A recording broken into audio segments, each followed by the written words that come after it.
Y vamos a conversar de inmediato con el profesor de Derecho Constitucional y también de Derecho Administrativo de la Universidad de los Andes, Jaime Arancibia. Jaime, ¿cómo estás? Muchas gracias. Buenas noches, Fernando.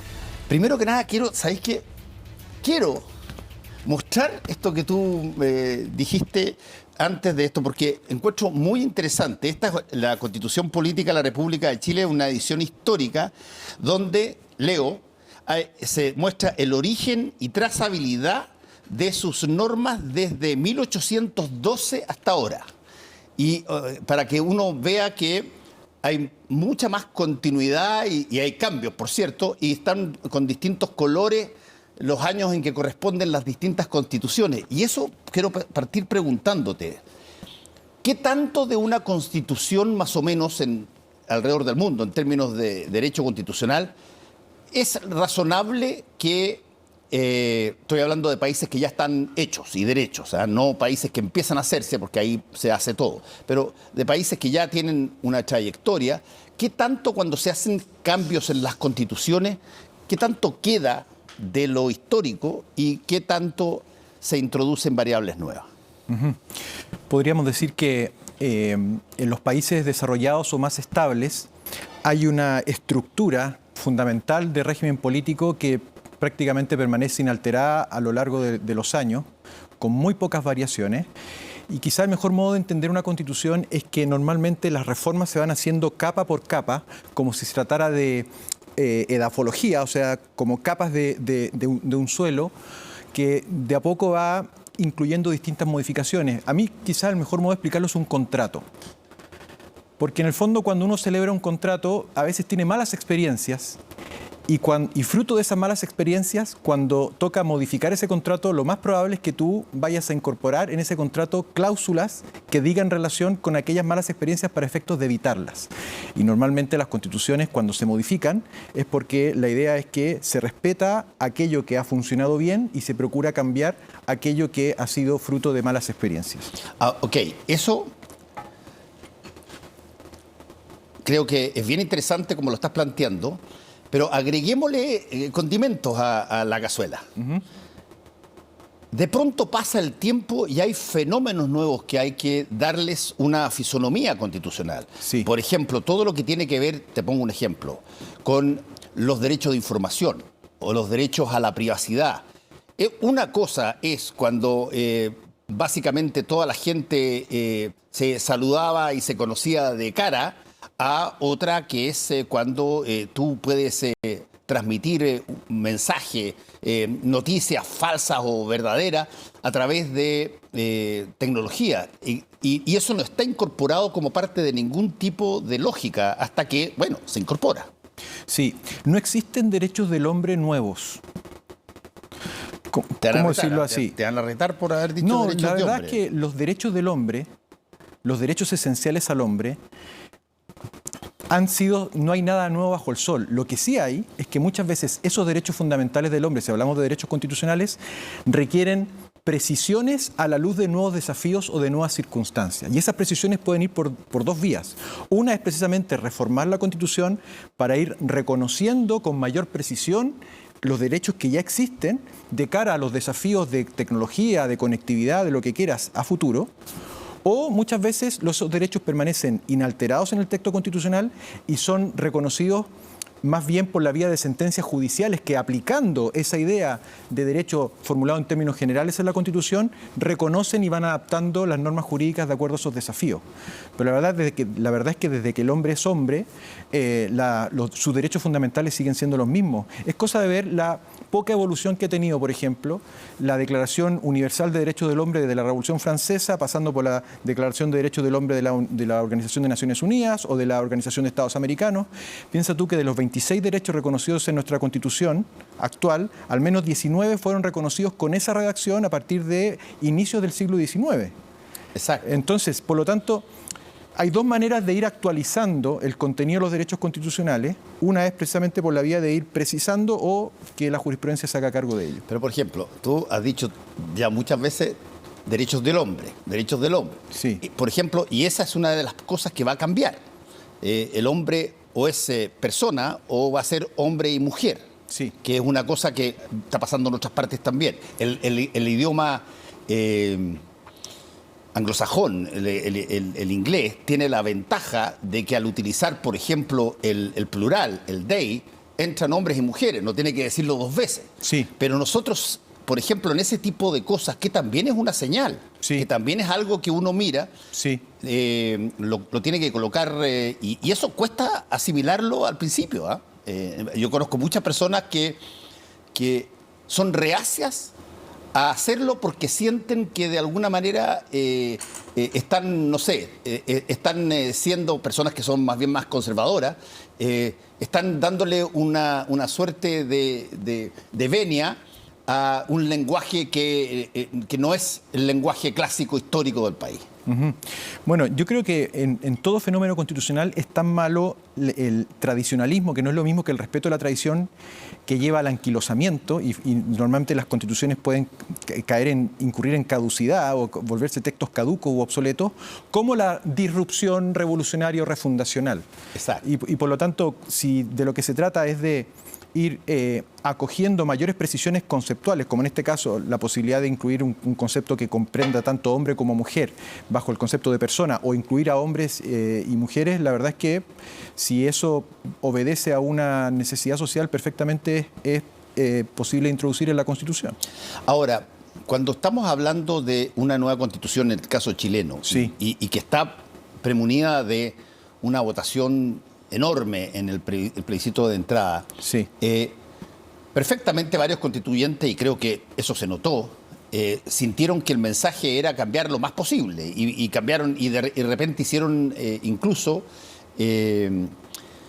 sugerencias de cosas, pero que ni siquiera sacaron un voto, ni siquiera su propio voto de quien lo propuso, pero hubo un espacio para eventualmente proponer cualquier cosa, incluso cosas que no contaron con votación. En el caso de las, por ejemplo, el caso comparado con las constituciones que se han hecho tanto en Europa como en América Latina, como en otras partes, ¿dónde está el eje, de alguna forma, de una constitución que es, llamémoslo así, el motorcito, el núcleo de aquello que probablemente, si es que eso se cambia para un lado o para otro, bueno, estamos hablando de dos realidades totalmente distintas? Para mí el eje central no son los derechos, es el régimen político. A propósito de Estados Unidos, la primera versión de la Constitución de Estados Unidos, de 1787, no tiene ningún derecho. Y pasaron 4 años sin ningún derecho. ¿Eran ignorantes Jefferson, Adams, Franklin, que se le ocurre hacer una constitución sin derechos? No, se daban cuenta que lo más importante de una constitución es un sistema político que asegure un equilibrio de poderes. Porque donde no hay equilibrio de poderes y no existe una debida separación de poderes, tú puedes tener todo el catálogo de derechos que quieras, puedes llegar a decenas de derechos consagrados y no van a ser respetados verdaderamente. Y esa es la razón por la que recién 4 años después, por la vía de enmiendas, aparecen los derechos fundamentales reconocidos. ¿Y cómo entiendes tú el Bill of Rights? Que aparece concomitantemente con la Constitución estadounidense, y ahí el Bill of Rights es un tratado de derechos. Sí, aparece después por la vía de la necesidad de ir precisando algunos aspectos que la experiencia ha demostrado que es necesario precisar. Cuando uno mira la Carta Magna, por ejemplo, de 1215 en Inglaterra, uno siente a pensar que es una declaración de derechos, pero los derechos más importantes de esa carta tienen que ver con la distribución de poderes para evitar que todo el poder esté concentrado en un rey que está desconociendo los derechos ancestrales. Y quisiera avanzar un poco más en eso. Piensa tú, Fernando, en cualquier país donde tú crees que no se respeten los derechos fundamentales. Este es el experimento que a mí me gusta invitar a la gente a hacer. Piensa en cualquiera, porque cada uno puede estimar que unos son más malos que otros.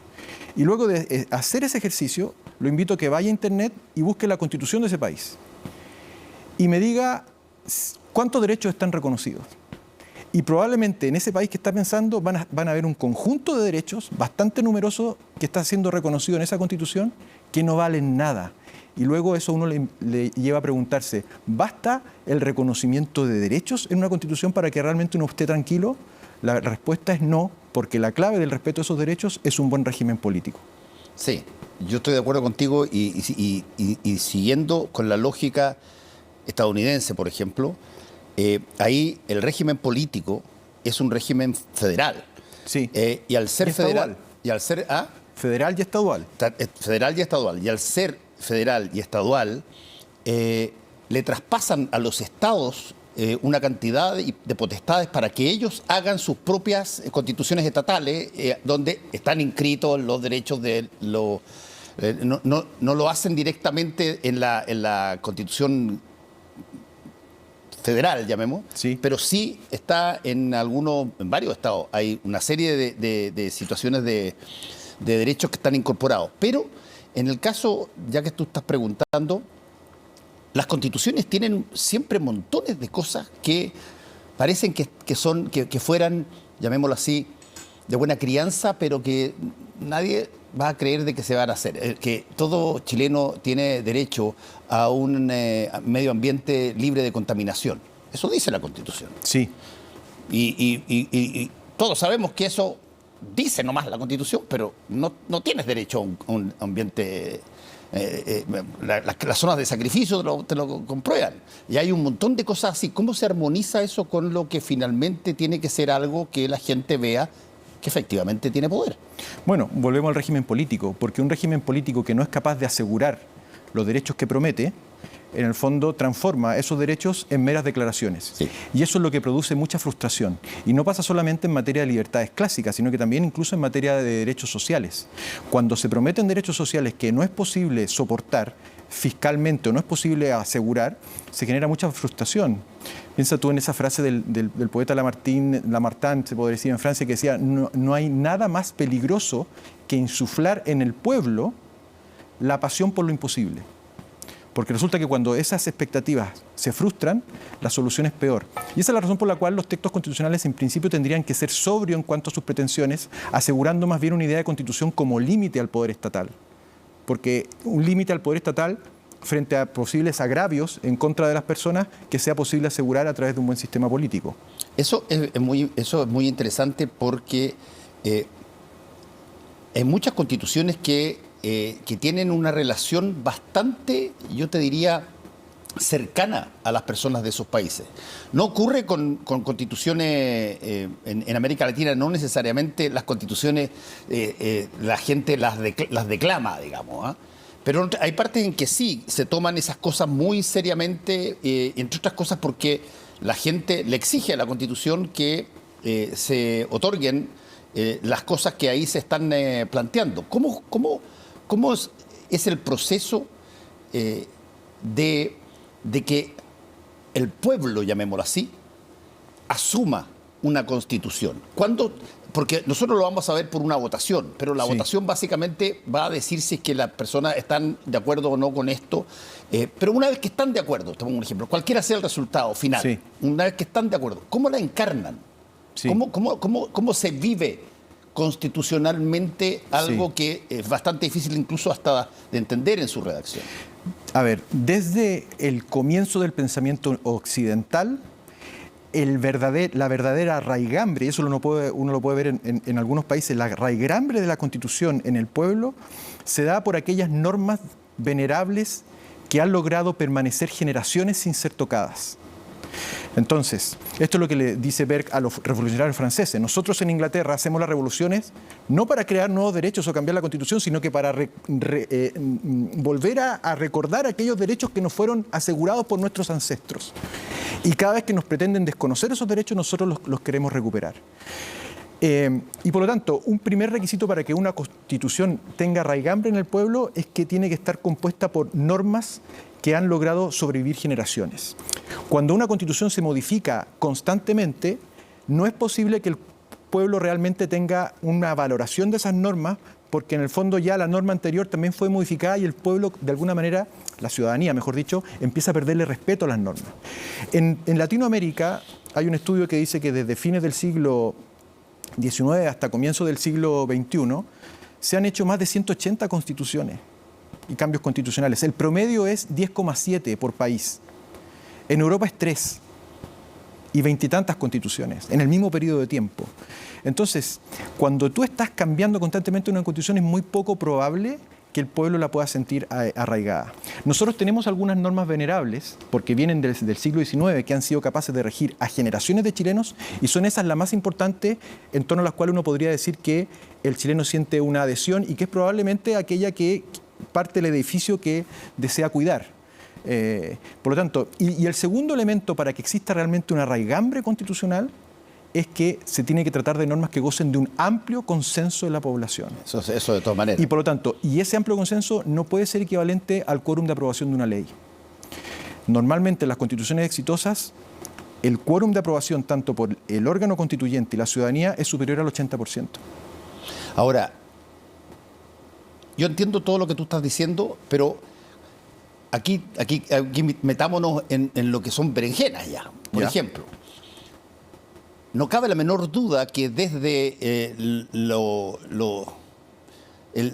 el primer y segundo centenario hasta ahora hay ciertas cosas que necesitan incluirse en la Constitución, pero que no se incluyeron antes porque simplemente no estaban o estaban de otra manera. Los cambios que tienes tú, por ejemplo, con el agua. Sí. Con la disposición de agua, a raíz de cambios climáticos que se empiezan a reconocer en un determinado momento y que empiezan a afectar a todo el planeta. Los cambios que tienen que ver en términos de, por ejemplo, los pueblos originarios, sí, que es una cosa que también lo hacen en el transcurso del siglo XIX y XX, prácticamente 25 o 26 países. Sí. Bueno, en algún momento tienes que llegar a eso. Sí. Ahora, siempre eso de alguna manera es una ruptura de la inercia de la Constitución que no tenía contemplado esa situación. Sí. ¿Cómo se trabaja ese fenómeno?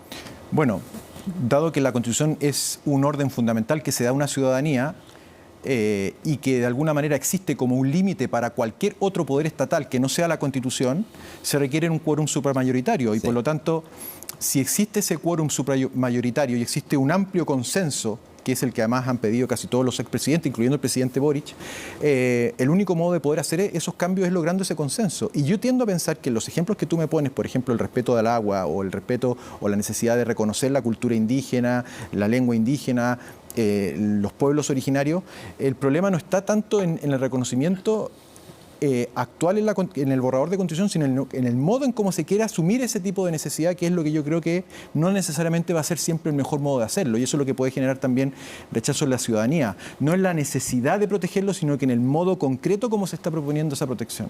Ahora, ahí, por ejemplo, lo podemos entrar a conversar, romper la inercia cuesta una barbaridad.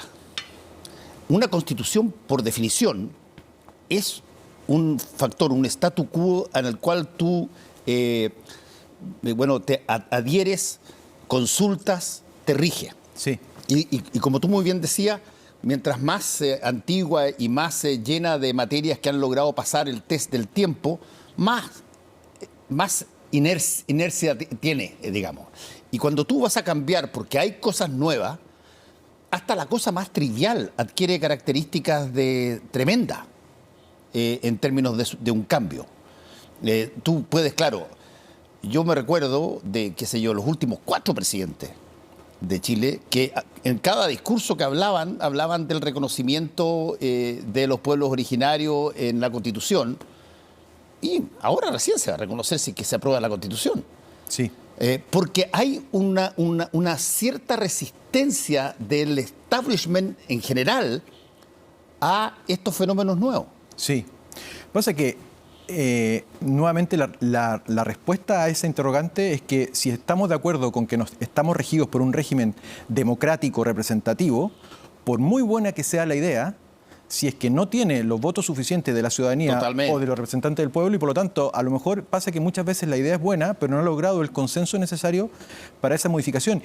Y por eso que es tan importante que todas las disposiciones de una Constitución tengan ese respaldo ciudadano. Y yo creo que es parte también del problema por el que algunos preceptos de la Constitución de 1980 no gozan de la legitimidad ciudadana que uno quisiera, es porque en su momento fueron introducidos en la Constitución chilena sin la validación ciudadana suficiente. Pero lo que yo no estoy de acuerdo a decir a propósito de la fake news es que todo el texto de la Constitución de 1900, que se le llama la Constitución de 1980, tengan una carencia de legitimidad democrática, porque hay muchas de esas disposiciones que vienen desde el siglo XIX, otras que vienen desde comienzos del siglo XX y otras que son posteriores al gobierno militar.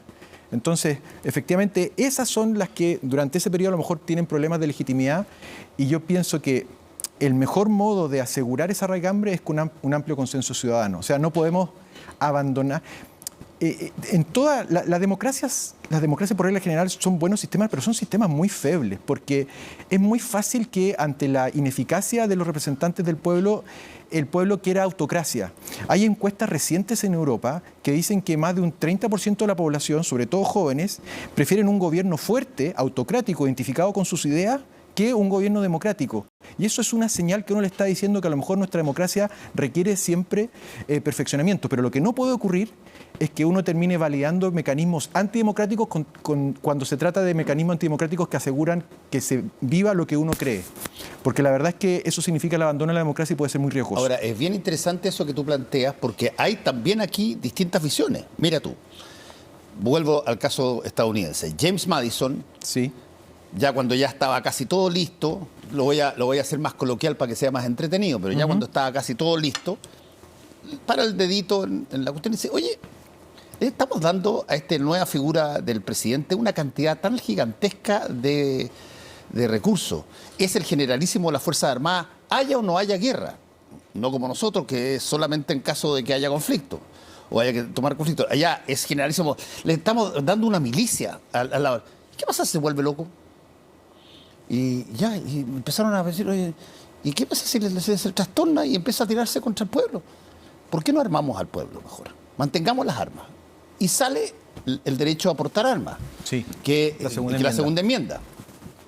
Bueno, tú tienes ahí alguien visualizó que podía haber un descalabro y permitió que la última palabra, incluso en términos casi democráticos, la tuviera la ciudadanía armándose, lo que ha significado pero un montón de problemas para adelante. En el caso y concuerdo contigo, de la validación de un texto democráticamente, si es que ese texto no se valida, como podría pasar con este que vamos a tener en un rato más, ¿cómo sigue el proceso? ¿Hay un proceso que sigue o se decanta todo, cada uno para su casa, volvamos a como estábamos? No, el 18 de octubre. Hay procesos constitucionales que terminan con un determinado, proceso plebiscitario. Hay procesos constitucionales que no terminan nunca porque ese proceso plebiscitario fracasa. Y hay procesos constitucionales donde ese plebiscito no es garantía suficiente de término porque la ciudadanía sigue descontenta, sobre todo en aquellos casos en que el plebiscito ratificatorio no tiene el quórum de validación suficiente, o el porcentaje de validación suficiente por parte de la ciudadanía que requiere una constitución. Entonces, o sea, por ejemplo, la constitución... 50,1 sería riesgoso. Efectivamente, porque la constitución, que se supone que es el acuerdo en lo fundamental, y por eso también yo critico un poco el borrador, porque no, en el fondo, el modo de decirlo, hay autores que dicen, fíjate que en la Constitución tienen que estar solamente aquellas cosas por las cuales tú estás dispuesto a dar la vida, en caso de que se les pretenda negar. Son cosas muy importantes, muy fundamentales, y porque estamos en una sociedad plural, con muchas diferencias. Esas diferencias tú se las tienes que dejar al legislador, pero el acuerdo de lo fundamental tiene que estar en la Constitución. Y por lo tanto... como se trata de acuerdo de lo fundamental, lo ideal es que tenga un amplio consenso ciudadano. Si no lo tiene, el problema constitucional va a seguir. Ahora, hay que tener esperanza en eso, porque en el fondo uno dice, bueno, si no logramos el acuerdo suficiente, un poco lo que decía hoy día el presidente Lagos, es necesario seguir haciendo las adecuaciones precisamente para que la Constitución termine de reflejar lo que realmente somos, la conciencia jurídica de esta ciudadanía. Porque además hay otra cosa, no es llegar y mirar experiencias extranjeras, porque cada constitución es como la constitución de una familia. Cada familia tiene su propia constitución porque cada familia tiene sus propios riesgos, según los caracteres de cada uno, sus propias debilidades, sus propias deficiencias, y por lo tanto tentaciones autocráticas o poco democráticas o inconstitucionales del pueblo chileno son distintas a las del pueblo peruano, el pueblo argentino, el pueblo italiano, el pueblo alemán. Y por eso que también una constitución tiene que hacerse cargo de aquellos riesgos que produce nuestra propia idiosincrasia. Y una vez reconocidos, de modo con un consenso amplio, ser capaces de quedar plasmados en la Constitución. Y por eso que también la Constitución tiene que ir muchas veces precisando y no borrando. A mí me preocupa de muchas cosas que obedecían a una desviación idiosincrática nuestra y que están en la Constitución vigente, el borrador de la Convención las elimina. En circunstancias que estás eliminando cosas que era necesario que estuvieran precisamente para evitar errores del pasado. Por ejemplo, ¿qué tipo de cosas? Por ejemplo, desaparece el derecho a la honra. Por ejemplo, desaparecen o se bajan los requisitos para optar a cargos de elección popular. Es muy importante que las personas que ejerzan cargos de elección popular tengan méritos incluso superiores a los ciudadanos que los elegimos. Piensa tú en Estados Unidos, que te gusta tanto. ¿Quién puede ser diputado en Estados Unidos? Federal. Se requiere 25 años de edad y 7 años de ciudadanía. Para ser senador, más de 30 y 9 años de ciudadanía. Y aquí, 18 años y sin requisitos de ciudadanía previa. Entonces, en el fondo, si nosotros queremos mejorar la calidad de la discusión política, lo último que se me ocurriría hacer es rebajar los requisitos para quienes optan a cargos públicos, porque parte del desprestigio de la clase política ante la ciudadanía es lo que ha causado precisamente el estallido y otro tipo de quejas ciudadanas. Sí, ahora yo estoy de acuerdo contigo en que hay ciertas normas que parecen difíciles, porque entre otras cosas, qué sé yo, uno tiene hijos que tienen 18 años y que ya pasaron 18 años y uno los ve y de repente capta que no sé si es que tú le pasarías un tremendo poder a muchos de ellos para tomar decisiones que afectan a todo el país. Pero, por otra parte, la democracia en muchos países tiene esta característica que es bien interesante, de que se generan virtuosidades colectivas, no son individualidades cada uno de los que va. Hay un fenómeno colectivo que es el que finalmente da, y concuerdo contigo, con quórums relativamente importantes, las decisiones del país. Sí. En ese caso, ahí puede haber una persona que tenga menos edad y otra persona que pueda tener mayor edad. Estoy de acuerdo, pero también históricamente siempre se ha dicho que la Constitución perfecta es aquella que es capaz de conjugar distintos perfiles de personalidad con respecto a los integrantes de los órganos. Piensa tú que la palabra Senado no es cualquier palabra, viene de senectud. ¿Por qué? Porque se considera que los senadores tendrían que tener un requisito de un poquito más de experiencia vital, que sean capaces de transmitir quizás a una Cámara de Representantes de primera Cámara, donde quizás los requisitos de edad no sean tan importantes, porque también es necesario que no todos estemos gobernados simplemente por ancianos o buenas personas, sino que también la fuerza joven se requiere, pero siempre se requiere un buen equilibrio de eso. Y por lo tanto, cuando son todos iguales y no necesariamente muy superiores en méritos al resto de la ciudadanía, se producen problemas para la democracia. Ahí en el caso del Senado, la forma de control en las constituciones anteriores fue por el mandato. Ellos tenían 8 años, mientras los diputados tenían 4. Por lo tanto, los diputados tenían una pulsión de aceleración de cosas porque tenían la elección ahí a la vuelta de la esquina, mientras que los senadores podían tomar las cosas con calma, mirar lejos, por lo menos esto en el papel, digamos. Sí. Que era una forma, de alguna manera, de darle experiencia al Congreso por la forma del Senado. Y era la razón por la cual nuestras constituciones históricamente, porque fue algo que fue pedido transversalmente por todos los presidentes de la República del siglo XX, era que a los diputados no se les podía dar iniciativa de ley en materias que impliquen gasto. Sí. Porque en el fondo el riesgo de demagogia que se produce es altísimo y esta constitución se lo da.